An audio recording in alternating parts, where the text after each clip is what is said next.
What is absolute deviation? Well, absolute deviation, which is often referred to as the mean absolute deviation, is a statistic that tells us how much a data set varies around the mean. Technically, it tells us the average distance each data point is from the mean.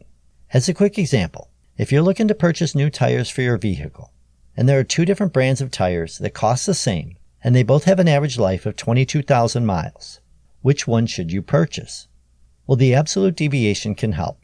If brand A has an absolute deviation of 725 miles, and brand B has an absolute deviation of 980 miles, this means that the average life of brand A has less deviation from the mean of 22,000 miles. So based on this statistic, they would be a better purchase. As an example, here are two data sets for the playtime in hours per full charge for two models, Model A and Model B of earbuds. 6 different pairs of each were tested, and the average playtime for both pairs was 36 hours. Next, we're going to calculate their absolute deviations and compare them. The way we do this is we take the absolute value of each of the data point minus the mean. Then we add them together. Then we divide by the total number of data points. So for Model A, we take the absolute value of pair 1 minus the average, plus the absolute value of pair 2 minus the average, plus the absolute value of pair 3 minus the average, and we do this for all 6 pairs. And then we divide that number by 6, the total number of pairs. One note, for any math nerds like me, the formula for absolute deviation is the sum of the absolute value of x sub I minus x bar over n, where x bar is the mean and n is the sample size. I've done this calculation on the screen.